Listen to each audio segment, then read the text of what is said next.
Hi hello good morning friends. Today special వచ్చి chicken, రొయ్యలు, పీతల్ mixed biryani. మొదటగా వచ్చి 2 స్పూన్స్ అల్లం వెల్లుల్లి పేస్ట్ వేసేసుకుందాం. 2 స్పూన్స్ పెరుగు కూడా వేసేసుకుందామండి. నెక్స్ట్ అండి 2 స్పూన్స్ కారం కూడా వేసేసుకుందాం. టీ స్పూన్ పసుపు కూడా వేసుకుందామండి. మన రుచికి సరిపడానండి సాల్ట్ వేసేసుకుందాం.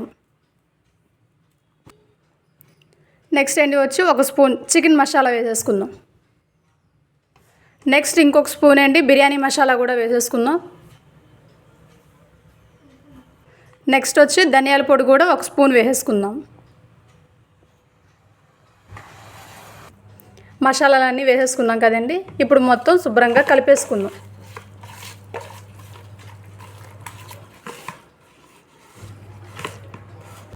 కలుపుకున్నాం కదండి. కలుపుకున్న తర్వాత నిమ్మకాయ కూడాను ఒక 1/2 బద్ద పిండేసుకుందాం.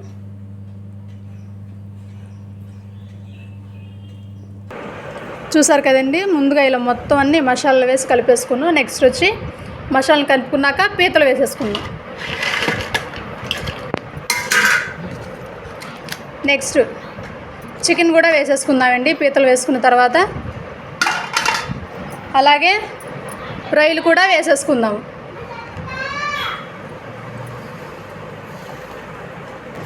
చూసారు కదండి. చికెను, పీతలు, రొయ్యలు మొత్తం వేసేసుకున్నాక అలా ఒకసారి మొత్తం అన్ని కలుపుకుందాం. మసాలాలు అన్నిటికి పట్టాలి కదా.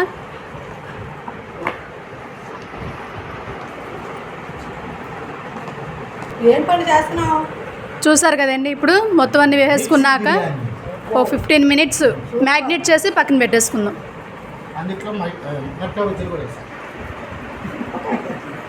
మిరపకాయ బజ్జీలు, రొయ్య బజ్జీలు, పీతల బజ్జీలు, చికెన్ బజ్జీలు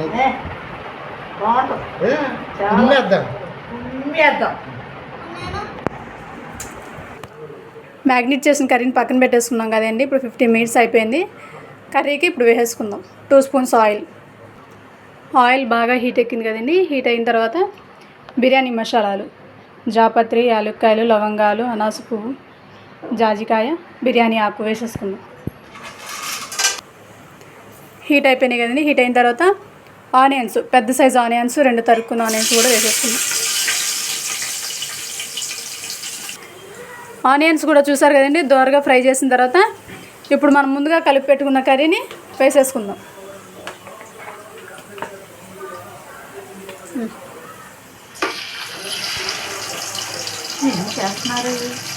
బిర్యానీ, మిక్స్డ్ బిర్యానీ. అంటే నేనే బాగుండుతాను. అవునా? అప్పుడు బిర్యానీలో ఏమేమి మసాలా వస్తుంది చెప్పు. చెప్తాను, తప్పకుండా చెప్పు చెప్తాను. చెప్పు ముందు చెప్తాను. ఏంటి వండిన తర్వాత ఇంకేం చెప్పేది? తింటూ కూర్చున్నా ఇప్పుడే చెప్పు. చెప్తా ఏమని బిర్యానీ బాగుందా? దాన్ని బట్టి ఎవరు బాగుందో చెప్తా.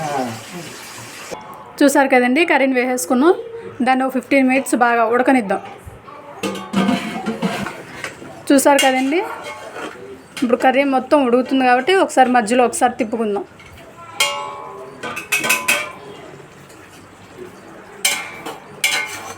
అప్పుడు అండి ఇప్పుడు పచ్చిమిర్చి కూడా వేసేసుకుందాం.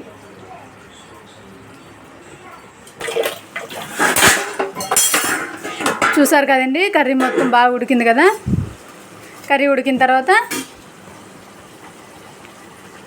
పుదీనా కొంచెం వేసుకుందామండి. నెక్స్ట్ వచ్చి కొత్తిమీర కూడా కొంచెం వేసేసుకుందాం.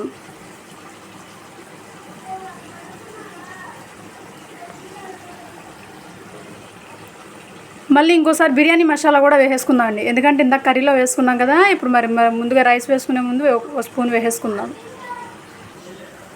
ముందుగా నానబెట్టుకున్న రైస్ ఏంటి అయ్యి.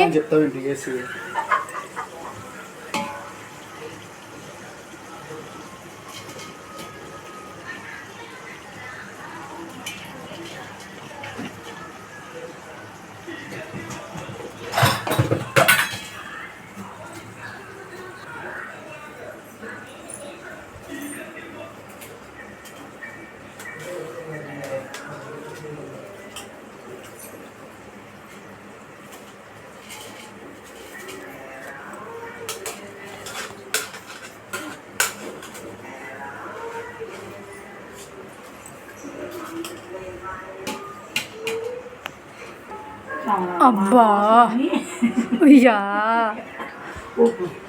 అవును. అయ్యో నీకు 2 పీతలు 2 రొయ్యలు ఎక్స్ట్రా వేస్తాను. చూసారు కదండి, రైస్ వేసేసుకుందాం. రైస్ వేసేసుకున్నాక మనం ఎంతైతే రైస్ తీసుకున్నామో దాని పక్క కొలతలతో వాటర్ కూడా వేసేసుకుందాం.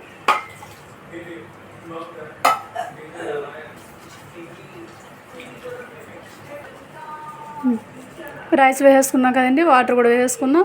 మన రుచికి సరిపడా ఆల్రెడీ కర్రీలో వేసుకున్నాం, మరి రైస్లో కూడా కలవాలి కాబట్టి సాల్ట్ కూడా కొంచెం వేసుకుందాం. చూసారు కదండి, రైస్ మొత్తం ఉడికిపోయింది. స్మెల్ అయితే సూపర్ ఉందండి, అదిరిపోయింది. పడుకో. అబ్బబ్బబ్బబ్బబ్బా, అది కమ్మట వాసన వస్తుంది. మంచి వాసన. మసాలా అది చూసారు కదండి, పైన నెయ్యి కూడాను 2 స్పూన్స్ వేసుకుంటే ఆ టేస్ట్ వేరే లెవెల్ అండి. తినేద్దాం. ఓవా గుమ్మగుమ్మ అబ్బా. వాసన. ఉమ్మేద్దాం అంతే, సూపర్. నాలుగు కూడా కాదు. అత్తయ్య ఒకసారి పేస్ట్ టర్నింగ్ తినేవాళ్ళు కూడా అంత ఇదిగా చెప్పరు కదా అత్తయ్య, గుమ్మేద్దామని. రోజు ఏమవుతుంది, ఏం కాదు. రైట్, చాలు. చూసారు కదండి, మొత్తం అంతా భలే ఉడికిపోయింది. బా చూస్తుంటేనే నోరు ఊరిపోతుందండి. ఫ్రెండ్స్ అండ్ ఫ్యామిలీ మెంబర్స్, మా ఛానల్ మీకు నచ్చినట్లయితే కనుక లైక్ చేయండి, షేర్ చేయండి, కామెంట్ చేయండి. అట్లాగే మర్చిపోమాకండి ముందుగా సబ్స్క్రైబ్ చేసుకోండి. ఇది చేసింది ఎవరో అని అనుకోమాకండి. మీ పండు డార్లింగ్.